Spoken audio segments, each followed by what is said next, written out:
ಆತ್ಮೀಯ ವೀಕ್ಷಕರೇ, Royson creations YouTube ಚಾನಲ್ಗೆ ನಿಮಗೆ ಸ್ವಾಗತ. ಇಂದಿನ ಈ ವಿಡಿಯೋದಲ್ಲಿ 9ನೇ ತರಗತಿಯ ದ್ವಿತೀಯ ಭಾಷೆ ಕನ್ನಡ ವಿಷಯದ SA2 ಪ್ರಶ್ನೆ ಪತ್ರಿಕೆಯನ್ನು ನಾವು ವಿಶ್ಲೇಷಣೆ ಮಾಡ್ತಾ ಇದ್ದೀವಿ. ಯಾರೆಲ್ಲ ಮೊದಲ ಬಾರಿ ನಮ್ಮ ಚಾನಲ್ ನೋಡ್ತಾ ಇದ್ದೀರಾ, ಸಬ್ಸ್ಕ್ರೈಬ್ ಮಾಡಿ ಹಾಗೂ ನಿಮ್ಮ ಫ್ರೆಂಡ್ಸಿಗೆ ಶೇರ್ ಮಾಡಿ. ಸೊ ಈಗ ಆಲ್ರೆಡಿ 9th ಸ್ಟ್ಯಾಂಡರ್ಡ್ದು ಎಲ್ಲ ಸಬ್ಜೆಕ್ಟ್ ಕ್ವಶನ್ ಪೇಪರ್ಸನ್ನು ನಾವು ಕಂಪ್ಲೀಟ್ ಕೀ ಆನ್ಸರ್ ಜೊತೆ ನಿಮ್ಮ ಜೊತೆ ಡಿಸ್ಕಷನ್ ಮಾಡ್ತಾ ಇದ್ದೀವಿ. ಸೊ ವೀಡಿಯೋಸ್ಗಳನ್ನು ನೋಡಿ ಕೆಲವೊಂದು ಕ್ವಶನ್ ಪೇಪರ್ಸ್ ಇರ್ತದೆ. ಸೊ ಅವೆಲ್ಲವುಗಳನ್ನು ಪ್ರಾಕ್ಟೀಸ್ ಮಾಡ್ಕೊಳ್ಳಿ ಅಂತ ಹೇಳ್ತಾ ವಿಡಿಯೋ ಪ್ರಾರಂಭಿಸ್ತಾ ಇದ್ದೀವಿ. ಸೊ ಮೊದಲನೇದಾಗಿ ಫಸ್ಟ್ ಮೇನ್. ಸೊ ಒಟ್ಟಾರೆ 80 ಅಂಕಗಳಿಗೆ ಎಕ್ಸಾಮ್ ಇರುತ್ತೆ. ನಿಮ್ಗೆ ಆಲ್ರೆಡಿ ಮಿಡ್ ಟರ್ಮಲ್ಲಿ ಪ್ರಾಕ್ಟೀಸ್ ಆಗಿದೆ. ಫಸ್ಟ್ ಮೇನ್ ಕೆಳಗಿನ ಪ್ರಶ್ನೆಗಳಿಗೆ 4 ಪರ್ಯಾಯ ಉತ್ತರಗಳನ್ನು ಸೂಚಿಸಿದೆ. ಅವುಗಳಲ್ಲಿ ಸೂಕ್ತವಾದ ಉತ್ತರವನ್ನು ಆರಿಸಿ ಬರೆಯಿರಿ. ಒಟ್ಟಾರೆ 4 ಪ್ರಶ್ನೆಗಳು ಬರ್ತದೆ. ಕಾರ್ಯ ಪದದ ತದ್ಭವ ರೂಪ ಕೇಳಿದ್ದಾರೆ. ಕಾರ್ಯ, ಕರ್ಮ, ಕಜ್ಜ, ಕಾರ್ಯ. ಸೊ ಕಾರ್ಯ ಪದಕ್ಕೆ ತದ್ಭವ ರೂಪ ಕಜ್ಜ ಆಗಿರ್ತದೆ. ಹಾಗಾಗಿ ಆಪ್ಷನ್ ಸಿ ಕಜ್ಜ ಇಸ್ ದ ರೈಟ್ ಆನ್ಸರ್. ಎರಡನೇ ಕ್ವಶನ್, ದೇವಾಲಯ ಇದು ಡ್ಯಾಶ್ ಸಂಧಿಗೆ ಉದಾಹರಣೆ. ಸೊ ಅದನ್ನು ಬಿಡಿಸೋಣ. ದೇವ ಪ್ಲಸ್ ಆಲಯ, ಆ ಸ್ವರಕ್ಕೆ ಆಕೆ ಆಕಾರನೇ ಬಂದಿರೋದ್ರಿಂದ ಅದು ಸವರ್ಣ ದೀರ್ಘ ಆಗ್ತದೆ ಮಕ್ಕಳು. ಇಲ್ಲಿ 4 ಸಂಧಿಗಳನ್ನ ಕೊಟ್ಟಿದ್ದಾರೆ. ಸೊ ಆಬ್ವಿಯಸ್ಲಿ ಅದು ಸವರ್ಣ ದೀರ್ಘ ಸಂಧಿಗೆ ಉದಾಹರಣೆ ಆಗಿರುವ ಒಂದು ಪದ ಆಗ್ತದೆ. ನೆಕ್ಸ್ಟ್ ಮೂರನೇ ಪ್ರಶ್ನೆ, ಧರ್ಮ ಈ ಪದದ ವಿರುದ್ಧಾರ್ಥಕ ಪದ. ಅಧರ್ಮ, ಅಜ್ಞಾನ, ಮರ್ಮ, ಧಾರ್ಮಿಕ ಕೇಳಿದ್ದಾರೆ. ಧರ್ಮಕ್ಕೆ ವಿರುದ್ಧ ಪದ ಅಧರ್ಮ, ಹಾಗಾಗಿ ಆಪ್ಷನ್ ಆ ಇಸ್ ದ ರೈಟ್ ಆನ್ಸರ್. 4ನೇ ಪ್ರಶ್ನೆ, ರುಚಿಯನ್ನು ಡ್ಯಾಶ್ ವಿಭಕ್ತಿ ಪ್ರತ್ಯಯ. ಅನ್ನು. ಸೊ ನಮಗೆ ಗೊತ್ತಿದೆ ಊ ಇಂದ ಗೆ, ಹೀಗೆ, ದಸೆಯಿಂದ. ಸೊ ಈ ರೀತಿ ನಿಮಗೆ ವಿಭಕ್ತಿ, ಪ್ರಥಮ ವಿಭಕ್ತಿ, ದ್ವಿತೀಯ ವಿಭಕ್ತಿ, ತೃತೀಯ ವಿಭಕ್ತಿ ಇವೆಲ್ಲ ಗೊತ್ತಿದೆ. ಸೊ ಇಲ್ಲಿ ನಮಗೆ ರುಚಿ ಅನ್ನು ಅನ್ನೋದು ನಮಗೆ ಮಕ್ಕಳ ಸಪ್ತಮಿ ವಿಭಕ್ತಿಗೆ ಬರುವಂಥದ್ದು. ಹಾಗಾಗಿ ಇದು ಸಪ್ತಮಿ ವಿಭಕ್ತಿಯ ಉದಾಹರಣೆಯಾಗಿರುವ ಪದ ಆಗಿರ್ತದೆ. ಸೊ ಈಗ ನೋಡಿ ಬರೆದ್ರೆ ನಿಮಗಿಲ್ಲಿ ಕಂಪ್ಲೀಟಾಗಿ 4 ಅಂಕಗಳು ಈ ಮೇನಲ್ಲಿ ಸಿಗ್ತದೆ. ನೆಕ್ಸ್ಟ್ ನಾವು ಸೆಕೆಂಡ್ ಮೇನ್ಗೆ ಹೋಗೋಣ ಮಕ್ಕಳ. ಈ ಕೆಳಗಿನ ಪ್ರಶ್ನೆಗಳಿಗೆ 4 ವಾಕ್ಯದಲ್ಲಿ ಒಂದು ವಾಕ್ಯದಲ್ಲಿ ಉತ್ತರಿಸಬೇಕು. 5ನೇ ಪ್ರಶ್ನೆ, ಕುವೆಂಪು ಅವರನ್ನು ಮನೆಯವರೆಲ್ಲ ಏನೆಂದು ಕರೆಯುತ್ತಿದ್ದರು. ಸೊ ಅವ್ರಿಗೆ ಏನಂತ ಹೇಳಿ ಅವರನ್ನು ಕರೀತಾ ಇದ್ರು. ನೆಕ್ಸ್ಟ್, ಜೇನು ಕುರುಬರ ಗೀತ ಸಾಕುತ್ತಿದ್ದಂತಹ ಗಂಡು ಆನೆಯ ತಾಯಿ ತೀರಿದ್ದು ಏಕೆ. ಸೊ ಯಾಕೆ ತೀರಿದ್ದು ಅದನ್ನು ಬರೀಬೇಕು. ನೆಕ್ಸ್ಟ್ 7ನೇ ಪ್ರಶ್ನೆ, ಮಕಾನಪುರದ ಉರುಸಿನಲ್ಲಿ ಕೆಂಡ ತುಳಿಯುವಂತಹ ಸಂಪ್ರದಾಯ ಹೇಗೆ ಆಚರಣೆಗೆ ಬಂದಿತು. 8ನೇ ಪ್ರಶ್ನೆ, DLN ಇವರ ವಿಮರ್ಶಾ ಲೇಖನಗಳು ಯಾವ್ಯಾವು. 9ನೇ ಪ್ರಶ್ನೆ, ಧಾರ್ಮಿಕ ವ್ಯಕ್ತಿಗಳು ಐನ್ಸ್ಟೀನ್ ಅವರನ್ನು ಏನೆಂದು ಪರಿಭಾವಿಸುತ್ತಾರೆ. 10ನೇ ಪ್ರಶ್ನೆ, ಶಂತನು ದೇವವ್ರತನಿಗೆ ತನ್ನ ಚಿಂತನೆಗೆ ಕಾರಣ ಏನೆಂದು ತಿಳಿಸ್ತಾನೆ. ನೆಕ್ಸ್ಟ್ 11ನೇ ಪ್ರಶ್ನೆ, ದೂರದ ಬೆಟ್ಟ ಹೇಗೆ ಕಾಣುತ್ತದೆ. ಸೊ ದೂರದ ಬೆಟ್ಟ ನುಣ್ಣಗೆ, ಸೊ ಬೆಣ್ಣೆಯ ಸುಣ್ಣದ ಹಾಗೆ ಕಾಣಿಸ್ತದೆ. ನೆಕ್ಸ್ಟ್, ಶಬರಿಗೆ ಶ್ರೀರಾಮನು ಹೇಗೆ ಕಂಡನು. 13ನೇ ಪ್ರಶ್ನೆ, ಜನರು ಏನೆಂದು ಕೂಗಿದರು. 14ನೇ ಪ್ರಶ್ನೆ, ಮಕ್ಕಳಾಟ ಸನ್ಯಾಸಿಯ ಜಪವನ್ನು ಹೇಗೆ ಮರೆಸುತ್ತದೆ. 15, ಪುರಂದರದಾಸರ ಅಂಕಿತ ನಾಮ ಯಾವುದು. ನೆಕ್ಸ್ಟ್, ಪುರಂದರದಾಸರ ಬಡವರ ಪಾಲಿಗೆ ನಮ್ಮ ನುಡಿ ಹೇಗಿರಬೇಕೆಂದು ಹೇಳುತ್ತಾರೆ. ಸೊ ಇದಿಷ್ಟು ನಿಮಗೆ ಒನ್ ವರ್ಡ್ ಆನ್ಸರಲ್ಲಿ ಬರ್ತವೆ ಮಕ್ಕಳ. 12 ಪ್ರಶ್ನೆಗಳು ಬಹಳ ಈಸಿ ಆಗಿರ್ತವೆ. ಸೊ ವಾಕ್ಯ ರೂಪದಲ್ಲಿ ಬರೆಯಿರಿ, ನಿಮಗೆ ಕಂಪ್ಲೀಟಾಗಿ ಮಾರ್ಕ್ಸ್ ಸಿಗ್ತದೆ. ಸೊ ಇದು ಸೆಕೆಂಡ್ ಲ್ಯಾಂಗ್ವೇಜ್ ಆಗಿರೋದ್ರಿಂದ ಬಹಳ ಈಸಿ, ನಿಮಗೆ ಅಂಥ ಡಿಫಿಕಲ್ಟ್ ಏನಿರಲ್ಲ, ಹೆಚ್ಚು ಗ್ರಾಮರ್ ಪಾರ್ಟಿಗೇನು ಇರೋದಿಲ್ಲ. ಇದಿಷ್ಟು ನಿಮಗೆ ಒನ್ ವರ್ಡ್ ಆನ್ಸರ್ಸ್ ಕ್ವಶನ್ಸೇ ಇರ್ತದೆ, ಪ್ರಾಕ್ಟೀಸ್ ಮಾಡ್ಕೊಳ್ಳಿ.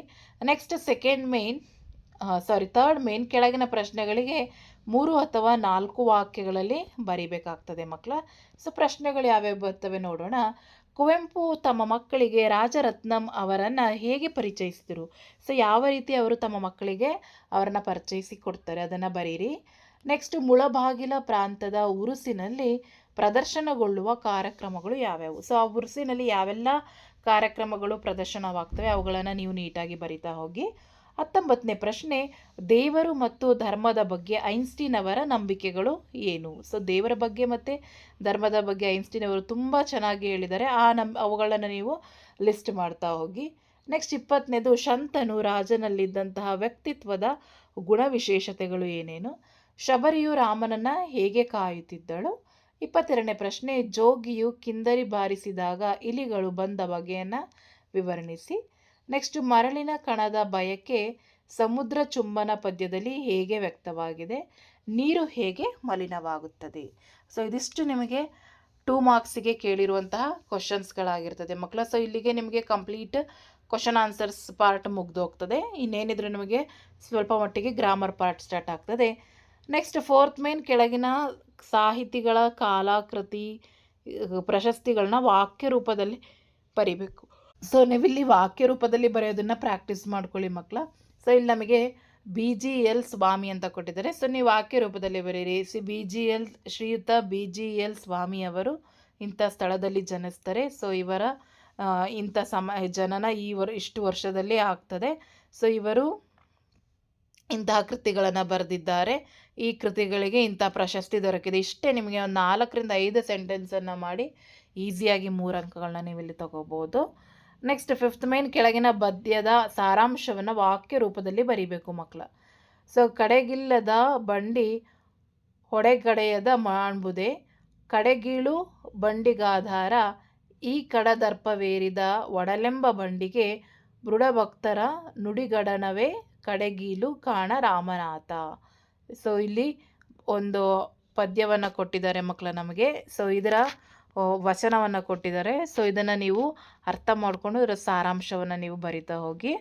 ನೆಕ್ಸ್ಟ್ 6th ಮೇನಿಗೆ ಬಂದರೆ ನಮಗಿಲ್ಲಿ ಗ್ರಾಮರ್ ಪಾರ್ಟ್ ಇದೆ ಮಕ್ಕಳ. ಒಂದು ಅಲಂಕಾರವನ್ನು ನಾವು ಹೆಸರಿಸಿ ಲಕ್ಷಣವನ್ನು ಬರೆದು ಸಮನ್ವಯಗೊಳಿಸಲಿಕ್ಕೆ ಕೇಳಿದ್ದಾರೆ. ಸೀತೆಯ ಮುಖ ಕಮಲದಂತೆ ಹರಳಿತು. ಅಂದರೆ ಸೀತೆಯ ಮುಖವನ್ನು ಕಮಲಕ್ಕೆ ಹೋಲಿಕೆ ಮಾಡಲಾಗ್ತಾ ಇದೆ.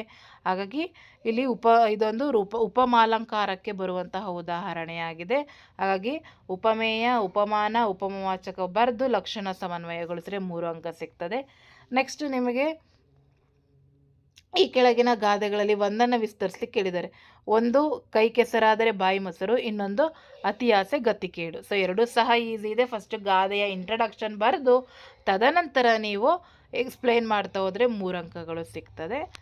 ನೆಕ್ಸ್ಟ್ 8ನೇ ಮೇನ್ ಈ ಕೆಳಗಿನ ಹೇಳಿಕೆಗೆ ಸಂದರ್ಭ ಸಹಿತ ಸ್ವಾರಸ್ಯವನ್ನು ಬರೀಬೇಕು. ಸೊ ಒಟ್ಟಾರೆ ಇಲ್ಲಿ ನಮಗೆ 15 ಅಂಕಕ್ಕೆ ಇಲ್ಲಿ ಪ್ರಶ್ನೆಗಳು ಬರ್ತದೆ ಮಕ್ಕಳ. ಕ್ವಶನ್ ನಂಬರ್ 29, ಅದು ಮುಗ್ಗರಿಸಿದರೆ ಇವಳ ಕರುಳು ದಸಕ್ಕೆನಿಸ್ತದೆ. ನೆಕ್ಸ್ಟ್ 30ನೇ ಪ್ರಶ್ನೆ, ಕರ್ನಾಟಕದ ಬಗ್ಗೆ ನಿಮ್ಮ ಅಭಿಪ್ರಾಯವೇನು? 31ನೇ ಪ್ರಶ್ನೆ, DLN ಎಂದರೆ ಪಾಂಡಿತ್ಯ. ಪಾಂಡಿತ್ಯ ಎಂದರೆ DLN. ಸೊ ಈ ವಾಕ್ಯವನ್ನು ಯಾವ ಕಾವ್ಯ ಯಾರು ಬರೆದಂಥದ್ದು ಮತ್ತು ಯಾವ ಪಾಠದಿಂದ ಆಯ್ಕೆಯಾಗಿದೆ ಅದನ್ನು ಬರೆದು ತದನಂತರ ಸಂದರ್ಭ ಮತ್ತು ಸ್ವಾರಸ್ಯವನ್ನು ಬರಿಬೇಕು. 32ನೇ ಪ್ರಶ್ನೆ, ಅಟ್ಟ ಹತ್ತದವನು ಬೆಟ್ಟ ಹತ್ತುತ್ತಾನೆಯೇ? 33ನೇದು, ಬಡವನ ಮನೆಗೆ ಸಿರಿ ಬರಲಿ. ಸೊ ಇದಿಷ್ಟು ಸಂದರ್ಭ ಸ್ವಾರಸ್ಯದಲ್ಲಿ ಕೇಳಿರೋ ಪ್ರಶ್ನೆಗಳು.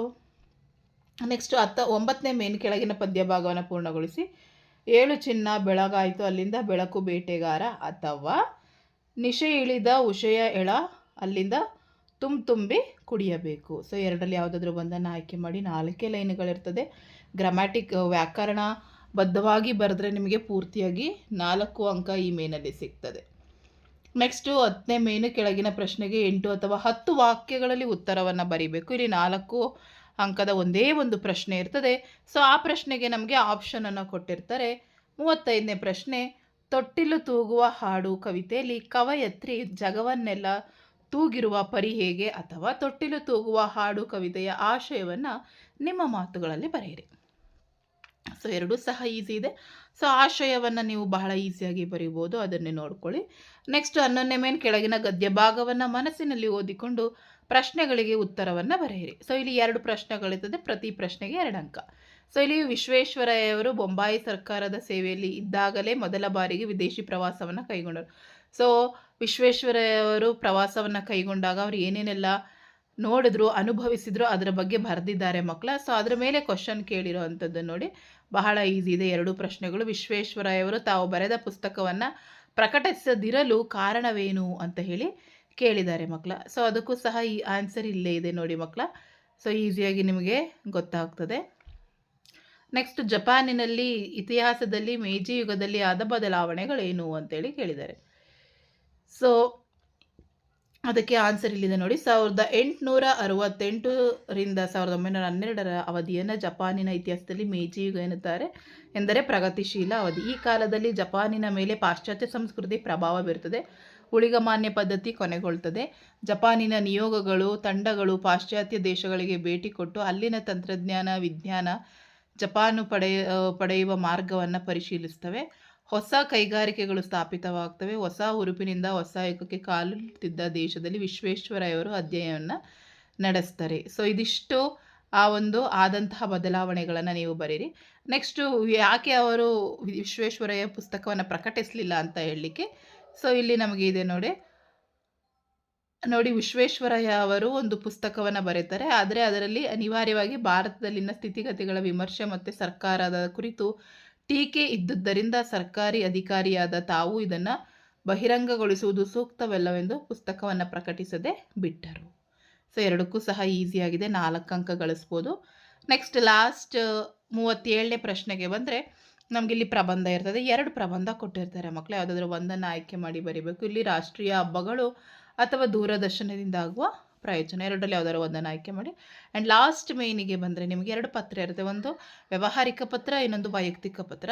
ಸೊ ಅಲ್ಲೇ ಅಡ್ರೆಸ್ ಕೊಟ್ಟಿರ್ತಾರೆ, ಅದೇ ಅಡ್ರೆಸ್ಸನ್ನು ತೆಗೆದುಕೊಂಡು ಹಿಂದಾಗೆ ಬರೆದು ಏನು ವಿಷಯ ಕೊಟ್ಟಿದ್ದಾರೆ ಅದನ್ನು ಬರೀರಿ. ಇನ್ನೊಂದು ನಿಮಗೆ ಇದು ವೈಯಕ್ತಿಕ ಪತ್ರ ಬಹಳ ಈಸಿ. ನಿಮ್ಮ ತಂದೆಗೆ ಅಥವಾ ತಾಯಿಗೆ, ಅಕ್ಕ ಅಣ್ಣ ಅಥವಾ ನಿಮ್ಮ ತಂಗಿಗೆ, ಸೊ ಅಥವಾ ನಿಮ್ಮ ಫ್ರೆಂಡ್ಸಿಗೆ, ಎಷ್ಟು ಜನಗಳಿಗೆ ನಿಮಗೆ ಒಂದು ಪತ್ರವನ್ನು ಕೇಳಿರ್ತಾರೆ, ಯಾರಿಗಾದ್ರೂ ಒಬ್ಬರಿಗೆ ಕೇಳಿರ್ತಾರೆ, ಹೆಸರು ಕೊಟ್ಟಿರ್ತಾರೆ, ಅದನ್ನು ತಗೊಂಡು ಬರೀರಿ. ಸೊ ಬಹಳ ಈಸಿ ಇದೆ. ಸೊ ಇದು ಒಂದು ನಿಮಗೆ ಈಸಿಯಾಗಿರುವಂತಹ ಪ್ಯಾಟ್ರನ್ ಆಗಿರ್ತದೆ ಮಕ್ಕಳ, ಪ್ರಾಕ್ಟೀಸ್ ಮಾಡ್ಕೊಳ್ಳಿ. ನಿಮ್ಮ ಎಕ್ಸಾಮ್ಗೆ ಬಹಳಷ್ಟು ಯೂಸ್ಫುಲ್ ಆಗ್ತದೆ ಈ ಒಂದು ವಿಡಿಯೋ ಅಂತ ಹೇಳ್ತಾ ವಿಡಿಯೋ ಎಂಡ್ ಮಾಡ್ತಾ ಇದ್ದೀನಿ. Thank you.